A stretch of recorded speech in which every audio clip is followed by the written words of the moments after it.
Nggak ada satupun tanda atau baliho yang mengajak orang berwisata ke Lampung. Nah, itu kan catatan juga kan. Kan biasanya ada THR, ASN banyak THR. Kalau bisa sebagian itu nanti dihimbau untuk belanja produk UMKM.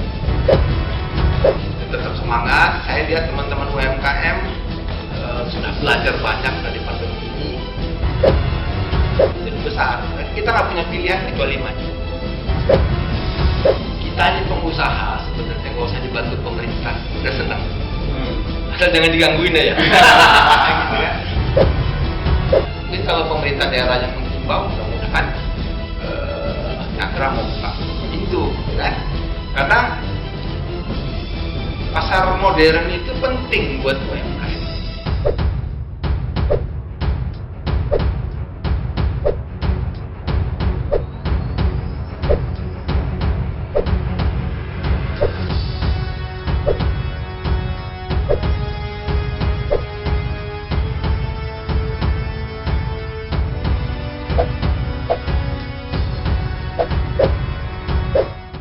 Assalamualaikum warahmatullahi wabarakatuh. Tadi pun jumpa lagi bersama saya Wira Hadi Kusuma dalam program Mirapreneur. Kali ini di studio Rilis TV sudah kedatangan tamu yang memang sudah cukup lama saya mengenalnya. Sosok pengusaha yang dulu pernah di perusahaan swasta Astra Group dan salah satu mantan branch manager, kini pensiun beralih kembali menjadi pengusaha yang saat ini pun beliau menjabat sebagai Presiden Indonesian Marketing Association Capital Lampung, yang banyak para pelaku bisnis itu tergabung di dalam organisasi tersebut, dan tidak hanya di level lokal tapi IMA memang sudah nasional. Selamat datang, namanya Bang Heri Andrian. Selamat datang Bang di studio Rilis TV Lampung. Apa kabar Bang? Baik Bang Wira. Iya. Begini Bang, jadi kami memang ingin mengundang Abang terkait adanya kebijakan dari pemerintah yang baru-baru ini kembali melarang mudik kepada seluruh kepada masyarakat Indonesia, yang itu kami menilai bahwa ada sesuatu yang terguncang ketika mudik dilarang. Itu kami menilainya bisnis bakal terguncang lagi. Dan padahal beberapa pengusaha, beberapa pengamat mungkin juga menilai bahwa juga mungkin pengusaha juga bahwa mudik adalah sebuah bisa menjadi reboundnya pelaku usaha atau UMKM dan yang lainnya untuk bisa kembali dalam tanda kutip hidup kan. Ketika dan Ramadan adalah sebuah bulan yang memang penuh ditunggu-tunggu untuk meningkatkan omset dan yang lainnya. Nah, IMA sendiri selaku Presiden IMA sendiri dan pengusaha, Abang memandangnya seperti apa ini, Bang? Ya, ini pertanyaannya berat ini. Jadi memang mudik ini kan sesuatu yang sudah menjadi tradisi ya di Indonesia. Malah saya membaca itu dari ekonom Indef ya, Pak Bima Yudhistira. Ada potensi 200 triliun setiap setiap proses mudik ini terjadi. Diperkirakan ada 20 juta orang yang melakukan mudik ke daerah-daerah, dengan asumsi satu orang menghabiskan 5 sampai 10 juta, itu ketemu angkanya 200 triliun. Besar sekali kan. Apalagi Lampung ini kan tempat perlintasan sebenarnya ya. Jadi itu yang kita khawatirkan. Apalagi nanti kan pasti ada THR. Nah, THR gede itu biasanya kan orang pemudik itu bawa duit tuh ke daerah-daerah. Misalnya tradisi di Sumatera Barat itu memang pulang Basamo itu ditunggu kan? Karena disitulah mereka menunjukkan sejauh mana mereka sukses merantau. Jadi memang bawa mobil baru, bawa duit juga buat orang-orang di kampung untuk menunjukkan saya eksis nih di perantauan dan udah bisa jadi orang yang sukses. Nah, tradisi itu bukan cuma ada di Sumatera Barat, tapi hampir di semua daerah yang penduduknya merantau, terutama ke ibu kota, ya termasuk juga Lampung. Dan tradisi mudik ini bukan cuma pemudik yang melakukan traveling, tapi juga orang-orang yang tidak ada hubungannya dengan Lebaran. Misalnya contohnya orang-orang yang non-Muslim. Jadi orang-orang Muslim ini juga memanfaatkan libur Lebaran itu untuk melakukan wisata. Ya bisa domestik, bisa juga keluar negeri.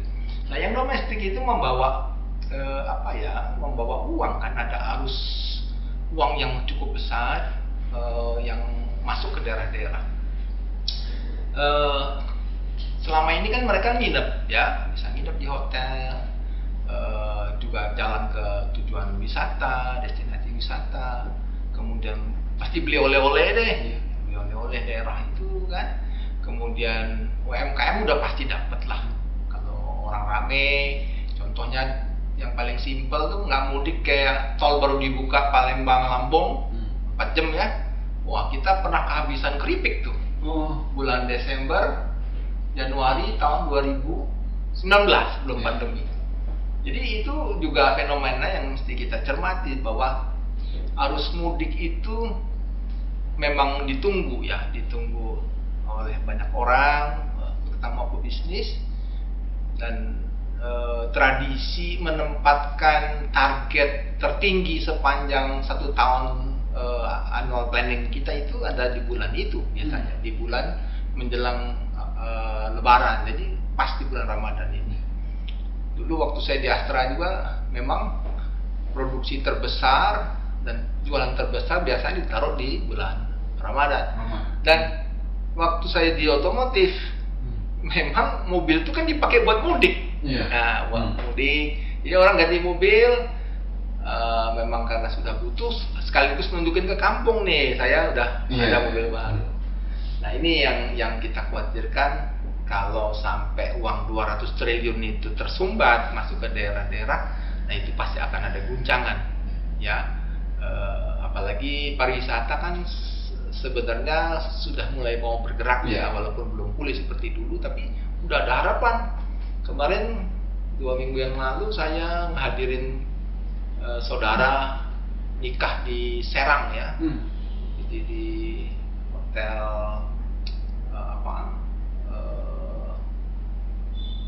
yang punya Ibu Atut dulu ya, Horizon, Horizon Ratu apa, jadi ada nama ratunya itu. Itu full kamarnya, 93 kamar. Hari itu kita datang hari Jumat, semua full sampai 3 hari. Jadi memang sudah mulai pulih pariwisata ya. Tapi kalau dilarang mudik seperti ini, ya kita terkenang tahun lalu pas pandemi ya. Mudik dilarang, orang nggak bisa. Saya ingat banget anak-anak saya harus lebaran di Jakarta virtual gitu ya. Kita juga nengok di jalan-jalan, pedagang takjil biasanya rame juga jarang terlihat gitu ya. Kemudian restoran yang biasanya panen waktu buka puasa bersama kan, itu juga harus ngurut dada karena orang takut keluar. Nah, ini mudik ini pengaruhnya besar, Bang Mira. Jadi membuat bisnis terguncang juga ya. Iya, tahun lalu guncang banget. Nah, ini sepertinya bakal sama ya mungkin lebih agak inilah, tidak terlalu parah seperti tahun lalu gitu. Tahun lalu kayaknya kita kaget banget ya. Begitu mudik dilarang, semua nggak ada mobilitas orang maupun barang, kita kayaknya karena belum punya pengalaman kaget ya. Tapi mungkin tahun ini pengusaha udah jauh lebih siap kali secara mental. Sehingga pada saat mudik dilarang pun kita ngerti bahwa ini untuk kepentingan nasional, COVID-nya mesti di manage sedemikian rupa sehingga mobilitas orang juga dibatasin. Kita juga nggak mau pandemi ini berkelanjutan. Tapi pengusaha juga nggak mau omsetnya seperti tahun lalu babak belur kan. Jadi pastilah mereka teman-teman di UMKM terutama melakukan inovasi, kreativitas gitu ya. Mengantisipasi kalau nanti arus mudik ini tidak tersumbat lah ya, tidak akan banyak orang jalan. Tapi saya dengar teman-teman otomotif dengan relaksasi yang kemarin, yang PPNBM, udah happy itu mereka. Jadi yang saya dengar untuk tipe-tipe tertentu mereka sudah inden, ada yang 3 bulan, ada yang 4 bulan, karena ternyata kelas menengah itu begitu direlaksasi PPNBM-nya dinolkan, bahkan yang 250 cc-nya 2.500 ke atas kan dipotong 50%. Jadi secara harga turun sangat signifikan. Itu membuat kelas menengah yang tadinya menunggu ya nggak membelanjakan uangnya, akhirnya keluar juga mereka. Keluar dan belanja, dan ini juga saya pikir akan sangat membantu ekonomi kita, memastikan bahwa kelas menengah itu masih punya uang. Itu penting. Karena kalau yang bawah ini kan memang daya belinya tergerus habis. Nah, kita berharap kelas menengah ini nanti bisa menjadi motor penggerak pemulihan ekonomi kita. Nah, saya senang banget dengar teman-teman dealer, kepala cabang dealer otomotif, ada Toyota, Daihatsu, semua nikmatin kan. Termasuk kalau sudah mobilnya jualan kan pasti leasingnya jualan dong. Leasing, bank, asuransi, toko aksesoris. Nah, itulah. Jadi ada bis ikutannya dapat semua tuh. Happy lah mudah-mudahan ya. Mudah-mudahan nanti pada saat dicabut relaksasinya pasarnya normal gitu, jangan disebut turun lagi. Nah, ini Bang, tadi kan kita sepakat pasti ada efeknya, ada mudik ini. Nah, namun yang diharapkan pengusaha terhadap pemerintah tentu tidak hanya sekedar melarang mudik, tapi juga mungkin ada sebuah perhatian dari pemerintah. Perhatian apa yang diharapkan pengusaha untuk supaya tidak jatuh-jatuh amat lah saat di Lebaran tahun ini? Sebenarnya kan gini, pandemi ini kan datang tiba-tiba. Ekonomi kita sebelum pandemi kan baik-baik aja. Saya merasakan bahwa pada saat Natal tahun baru 2019 itu pariwisata kita sedang bagus-bagusnya. Ya kan, kunjungan wisatawan banyak sekali, terutama dari Sumatera Selatan. Everything is okay lah saat itu kan. Kemudian terjadilah pandemi bulan Maret ya, awal Maret. Shocknya itu kan shock psikologis sebenarnya. Jadi secara ekonomi saat itu nggak ada masalah. Februari saya masih ingat, saya masih pergi ke Bali, konvensi dealer, masih bisa ngehadirin anak saya nikah di ujung Februari ya, ke Bali bawa keluarga satu bus gitu. Ya duit sih nggak ada masalah saat itu kan. Bisnis jalan dengan baik. Saya nginep di sebuah hotel di Padang itu. Ownernya bilang, Pak, okupansi saya ini 100%. Waduh, keren banget bilang kan. Jadi saat itu nggak ada masalah dengan daya beli. Tapi begitu pandemi, mobilitas orang dibatasi, PSBB segala macam kan, itu kan dampaknya yang luar biasa. Ketika orang nggak bergerak, konsumsinya turun, jadi daya beli terutama yang di bawahnya kan turun drastis. Nah, ini yang harus kita pahami bersama. Daya beli inilah yang harus diselesaikan, dicarikan solusi. Kalau daya beli yang bawah ini bagus, mudah-mudahan ada triple efeknya ke atas kan.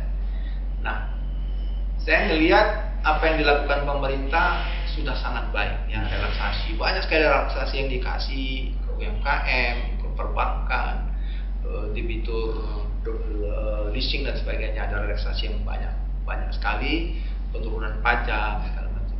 Tapi memang nggak otomatis serta-merta menaikkan daya beli. Nah, menurut saya hal yang paling prinsip yang harus dilakukan, saran buat pemerintah itu bantu masyarakat di grassroots supaya mereka punya daya beli. Ya, contoh misalnya kayak kami di UMKM lah. UMKM ini kan sekarang yang menjadi isu yang sedang hot ya, di mana-mana orang berbicara UMKM. Tapi kami yang bergerak di UMKM sendiri merasakan, terutama di komunitas kami ya, ada 200-an pengusaha UMKM yang bergaul dekat dengan kami itu. Mereka sebenarnya nggak butuh-butuh amat dibantu. Gak usah kasih duit deh, gitu ya. Dimudahkan aja, dimudahkan misalnya soal perizinan, supaya IRT, ngurus izin halal, gitu. Itu udah sangat membantu. Jadi jangan dibuat mudah aja proses ke birokrasi. Kemudian kalau bisa nih usul, kalau misalnya buat bantuan sosial atau misalnya THR nih kan banyak kan buat. Coba barang-barang UMKM ini dibeli gitu. Jangan dari pabrikan aja. Kalau pabrikan kan yang nikmatin orang yang punya pabrik, orang yang sudah kaya kan.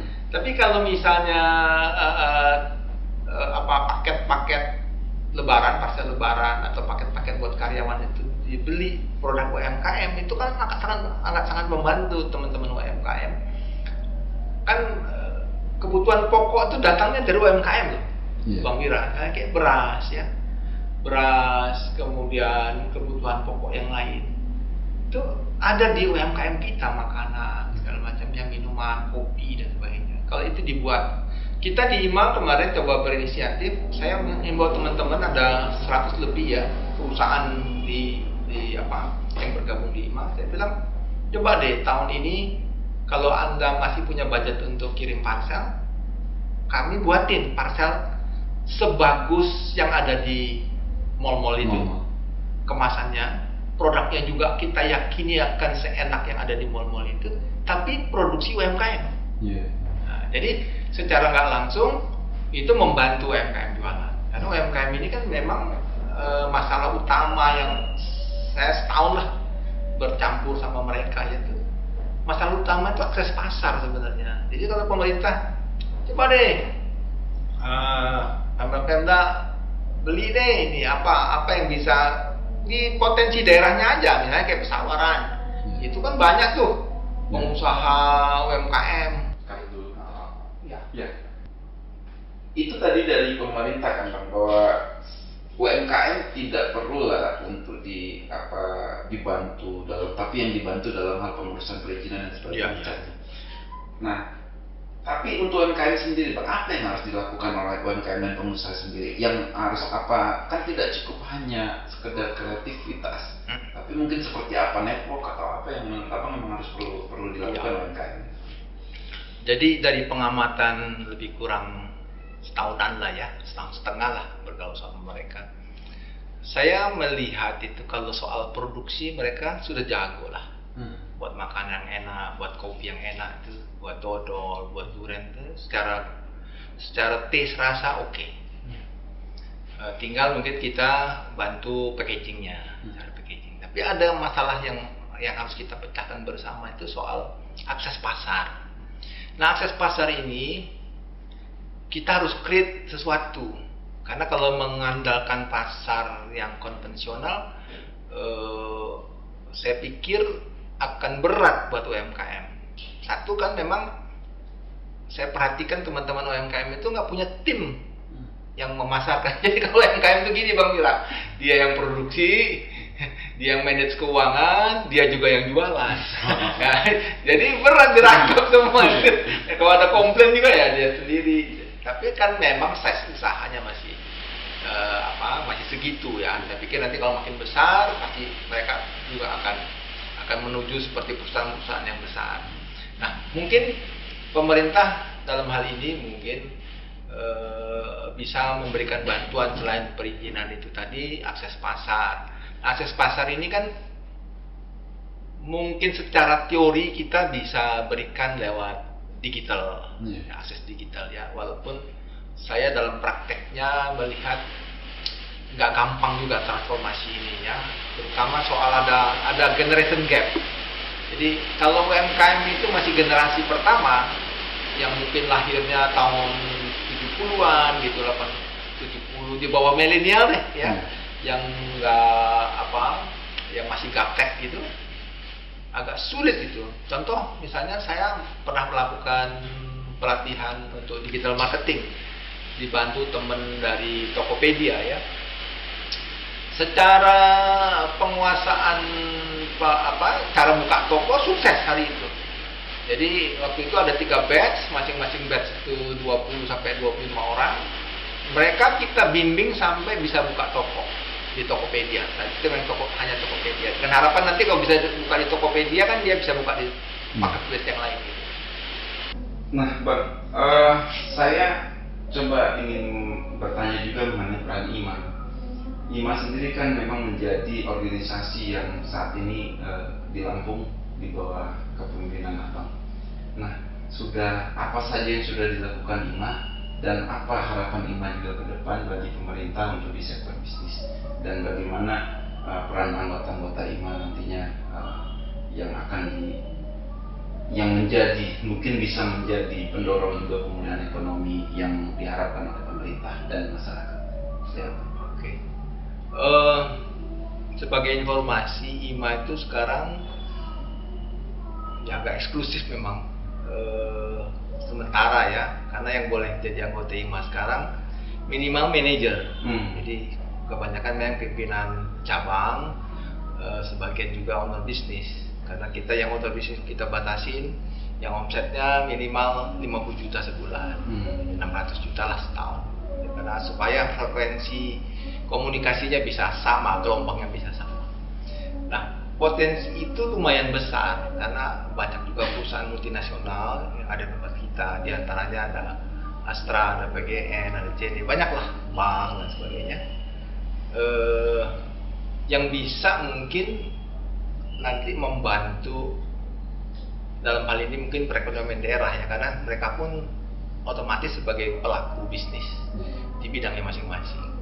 Nah, kita berharap memang IMA fokus, satu, kita fokusnya ke akademik, ke pendidikan. Jadi lebih banyak kita ke kampus-kampus. Ya kalau di kampus lumayan dikenal kita sekarang ya, di Unila, di UBL, di Dharma Jaya, di UIN juga ada kita. Dan kita membantu adik-adik mahasiswa untuk apa yang sering terjadi itu kita melakukan kayak zaman pandemi ini banyak webinar ya. Tapi sebelum pandemi kita juga ke kampus-kampus sharing bagaimana bisnis praktis di lapangan. Jadi tergantung mereka misalnya mau belajar perbankan, kita punya narasumbernya, mau belajar otomotif, kita punya narasumbernya. Jadi mereka dapat sharing taktis bagaimana bisnis itu dilakukan di kampus-kampus ya, kita terutama akademik itu. Dan sekarang banyak permintaan dari kampus-kampus untuk nanti menjadi mitra untuk programnya Pak Nadiem nih, yang kampus Merdeka. Ya, yang magang katanya sekarang boleh bisa sampai 1 semester, 6 bulan. Kalau 6 bulan itu banyak kita bisa lakukan untuk transfer skill kepada mahasiswa, terutama yang sudah mau semester akhir mau selesai, kan tentunya nanti mereka akan jadi profesional atau menjadi pengusaha. Nanti tergantung pilihan seperti apa. Jadi kami pun kemarin sudah MOU dengan beberapa kampus untuk membantu program kampus Merdeka itu. Kita sudah bicara dengan banyak kampus untuk mulai bicara model kerjasama yang kita mau lakukan. Memang ada beberapa kendala yang sebenarnya bisa dicarikan solusinya.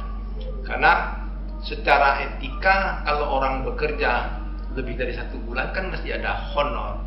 Nah, tapi sekarang kan lagi pandemi nih, semua lagi di cut off biaya-biaya. Tapi kampusnya mendesak ini harus jalan. Saya bilang oke, kalau memang bisa kita tuangkan dalam MOU bahwa ini tidak berbayar, mungkin banyak teman-teman yang bersedia untuk ditempatkan magang di tempat mereka. Nah, kita berharap magangnya itu benar-benar transfer skill. Kalau misalnya dia mau belajar pemasaran, ada D3 pemasaran dari Unila, ya silakan. Secara teori mereka sudah cukup lengkap kan. Prakteknya begini, jadi mungkin kita akan terjunkan benar-benar jualan produk. Kalau misalnya mau paham bagaimana proses menjual itu dari awal sampai terjadi penjualan, mereka kita terjunkan. Jadi tim salesnya misalnya di Auto 2000, di Mitsubishi, di Bank Danamon dan sebagainya. Silakan, nanti tergantung minatnya mahasiswa. Nah, akademik seperti itu, dan ini sudah jalan. Kebetulan kita waktu pandemi kemarin tahun 2020 dapat apresiasi dari IMA Pusat karena kita termasuk yang paling banyak membuat webinar saat itu. Sekarang visi akademiknya Mbak Vio itu marketing manager, area marketing manajernya Nutrifood. Nutrifood. Jadi banyak lah membantu kita di situ. Kemudian sebenarnya kita ada dua yang juga fokus, satu di pariwisata, satu lagi di entrepreneur. Entrepreneur ini dalam hal ini small business enterprise ya, UMKM. Jadi fokus kita di pariwisata kemarin karena pandemi kayaknya agak susah kita bergerak buat aktivitas. Vivi akademiknya itu Bang Budi Rahman, GM-nya, bukan GM ya, sekarang the managing director-nya Emersia Group ya. Karena kan Emersia udah ada di Batu Sangkar, ada di Jogja segala macam. Cuman memang agak terbatas gerakan kita sejak ada pandemi ini. Tapi kami punya program untuk pariwisata. Dan kami juga ingin memberikan masukan kepada pemerintah bahwa pariwisata ini kan potensi besar di Lampung. Cuman memang banyak hal yang kita bisa lakukan bersama-sama. Contoh paling kecil gini deh, Mas Bang Wira. Kemarin saya baru pulang dari Jakarta lewat darat. Kalau kita sampai Bakahuni naik tol gitu ya, nggak ada satupun tanda atau baliho yang mengajak orang berwisata ke Lampung. Nah, itu kan catatan juga kan. Jadi mungkin orang kan lewat Lampung ini mau ke Palembang, mau ke Medan, mau ke Jambi, cuman nggak ada satupun ajakan seperti misalnya kalau kita masuk tol ke arah Bandung, begitu masuk kota Bandung, udah banyak sekali hotel, destinasi wisata, pusat kuliner, apalagi fashion dan sebagainya. Ini mungkin jadi catatan bagaimana nanti pemerintah juga memberikan perhatian setidak-tidaknya pada saat orang turun dari kapal mau naik ke tol, ke arah tol sudah ada ajakan untuk berwisata. Nah ini yang berikutnya yang kami banyak lakukan di masa pandemi ini UMKM, karena kami merasa bisa bergerak agak banyak karena UMKM saat ini yang paling terpukul. Jadi kami terpanggil untuk memberikan solusi kepada UMKM untuk bisa tetap eksis dan kalau bisa naik kelas. Jadi ini yang jadi fokus IMA ke depan. Kita lakukan kemarin yang kelas digital. Kemarin juga bulan Maret akhir kita melakukan festival UMKM dan kita lanjutkan di bulan ini nanti khusus untuk Ramadan tanggal 17 sampai tanggal 30 kita melakukan festival UMKM dengan tema Ramadan, Bazar Ramadan. Jadi kita siapkan tempat di Sekretariat IMA. Mungkin tadi saya dapat catatan ada 10 UMKM yang mau jualan makanan khasnya inilah ya untuk buka puasa, takjil dan sebagainya. Dan di situ juga kita tetap ada virtual. Nanti ada podcast plus. Podcast plus itu adalah podcast seperti ini tapi ada audiensnya. Sehingga audiensnya siapa? Audiensnya adalah UMKM. Jadi nanti kita akan panggil beberapa narasumber yang sudah confirm, antara lain itu Mbak Yusi Akmal. Kemudian dia pinter banget ngomong, kasih motivasi, jadi kita minta tolong. Kemudian ada Bang Elkana, ya pemilik Els Cafe juga udah confirm bisa ikut. Ada Andita ya yang punya salon Andita yang selebgram juga kalau nggak salah, udah confirm juga. Nanti kita mungkin minta kesediaan Bang Arif dari BB Belur untuk juga cerita bagaimana dia mengekspansi bisnisnya. Jadi lebih kepada nanti menjadi semacam sukses story lah ya, bagaimana mereka memulai besar dan bisa mengembangkan bisnisnya. Jadi itu yang mungkin akan kita lakukan dalam waktu dekat ini. Kita berharap nanti akan ada kegiatan lain yang bisa membantu UMKM untuk memperluas pasar terutama ya. Kami kemarin kedatangan tamu yang nggak disengaja sebenarnya, yang membuka jalan untuk produk UMKM dijual di BUMD Jakarta. Ya, alhamdulillah ada yang kasih jalan. Kemarin produknya samplingnya sudah kita kirim. Beberapa yang memang menurut kita layak untuk dijual di Jakarta kita udah kirim. Mungkin kami menunggu nanti. Ya kalau udah bisa masuk pasar Jakarta kan lumayan. Tapi ada sebenarnya yang kita harapkan dari pemerintah untuk nanti bisa membantu UMKM, terutama event menjelang event Ramadan dan Lebaran. Ya. Kan biasanya ada THR. Nah, ya, ASN banyak THR tuh. Kalau bisa sebagian itu nanti dihimbau untuk belanja produk UMKM, termasuk kalau untuk parcel dan sebagainya gitu. Kami di IMA juga kepada teman-teman perusahaan juga minta, kalaupun masih ada THR dalam bentuk sembako gitu yang dikasih ke karyawannya, kita himbau juga untuk pakai produk. Ya. Nah, terakhir nih Bang, mungkin closing statementnya dari Abang, ada pesan khusus nggak Bang untuk UMKM, pemerintah yang tadi kan mudik dilarang, bisnis terguncang gitu kan? Ya. Nah, pesan khusus dari Abang untuk mereka seperti apa nih Bang, agar memang tidak imbasnya juga di dunia bisnis juga tidak terlalu signifikan? Oh, saya kemarin bilang ke teman-teman, mudik itu memang kita harapkan tetap. Iya. Itu kita harap, walaupun disekat sana ini, ya kalaupun tidak tanggal 6 sampai 17 kalau nggak salah itu, setelah itulah ada pulang kampung. Karena kita bilang harus tetap semangat karena kita nggak punya pilihan. Iya. Ya teman-teman UMKM. Tapi memang Tuhan itu adil lah. Iya. Ini kemarin ada long weekend kemarinnya kita kebantu tuh. Banyak wisatawan yang hadir kan. Kemudian ini minggu terakhir weekend ini juga mungkin ada yang mau mudik duluan.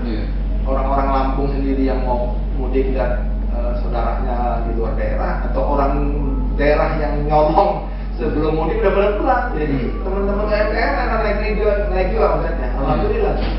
Ya, bisa 2-3 kali. Jadi mungkin ini cadangan lah, Tuhan adil lah.